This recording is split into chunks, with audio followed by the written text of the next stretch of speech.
आप यूरोप को भी समझते हैं, आप चेयरमैन हैं ईयू पाक फ्रेंडशिप फेडरेशन के। सर, ये दुनिया में किस तरह देखा जा रहा है इस रजीम चेंज को? क्या ये रजीम चेंज समझा जा रहा है अमेरिका की तरफ से?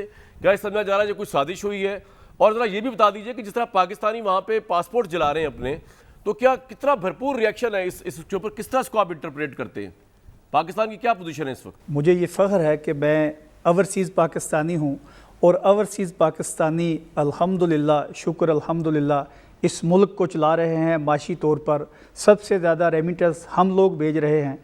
अभी ये जो गुफ्तगू ममानों की सुनी या कुछ दिनों से हम ये सुन रहे हैं कि पाकिस्तान के अंदर जो है ये कुबरूनी दखल अंदाज़ी हो गई है, एक मरासला आ गया है।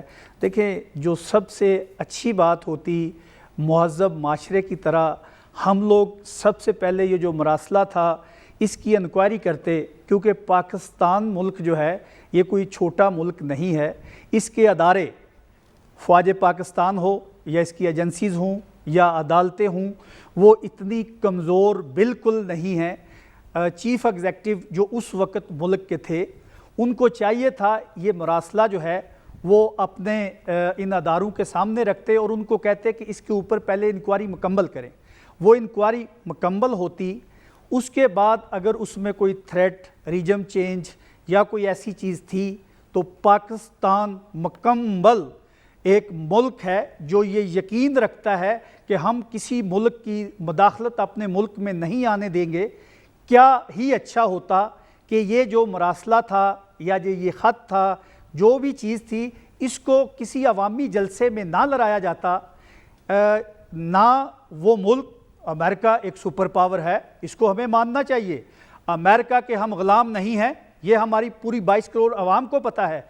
लेकिन अपनी गवर्नमेंट बचाने के लिए, अवाम के अंदर तसादम करने के लिए, अपने दूसरे मुल्कों के साथ तल्लुकात ख़राब करने के लिए, इस पे पाकिस्तान के सियासतदानों के लिए लम्हा फ़िक्रिया है। क्या ये हम एक मरासला, इस पाकिस्तान की कीमत है? एक मरासला आने से पूरी दुनिया में हम ये चाहें कि हमारे मुल्क के अंदर दखल अंदाजी हो गई है या पाकिस्तान का वज़ीर आज़म रशिया गया है तो हमें ख़तरा आ गया है? नहीं, हमें अपने जमातों के अंदर, सियासतदानों के अंदर तंबल होना चाहिए।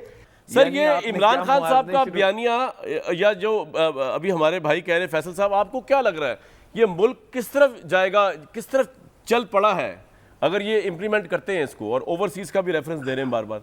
एक बात तो अभी पहले भी मैं बात कर रहा था, क्योंकि ज़ाहिर है कि ये मेहमान ज़्यादा बोल रहे हैं। अभी मैं आपको बताऊं, ओवरसीज़ पाकिस्तानी जो हैं वो रियासत पाकिस्तान के साथ खड़े हैं, वो अपने अदारों के साथ खड़े हैं, क्योंकि ओवरसीज़ पाकिस्तानियों को इन्होंने हमेशा, पाकिस्तान की कोई भी सियासी जमात हो, चाहे कर्ज तारो मुहिम चलाएँ, चाहे फ्लड आए, जल्जला आए, या ये सियासी जमातों के जो फंडिंग हैं, ये सारे ओवरसीज पाकिस्तानियों से लेते हैं। इकबाल साहब, हमारी जायदादों के ऊपर कब्जा भी करते हैं। फैसल भाई कह रहे हैं कि शायद फॉरेन रेमिटेंस का बाइकआउट कर दें जो इमरान खान साहब के सपोर्टर ओवरसीज हैं, ऐसा हो सकता है? बिल्कुल, ये बिल्कुल मैं आपको बताऊं कि जो हम ओवरसीज फॉरेन रेमिटेंस भेजते हैं, हम अपनी फैमिलियों को भेजते हैं, हम अपनी माओ, बहन, बेटी, बाप, बहू, बच्चों को भेजते हैं। ना हम ये किसी के कहने पे ये बंद करेंगे, क्योंकि इनके सियासी नारे आज हैं, कल बदल जाएंगे। आज ये बोल रहे हैं कुछ और नारा, कल ये नारा चेंज कर देंगे। मैं भी 90 लाख पाकिस्तानियों को जो ओवरसीज हैं उनको भी ये कहता हूं, हमें जो है रियासत के साथ खड़ा है होना चाहिए।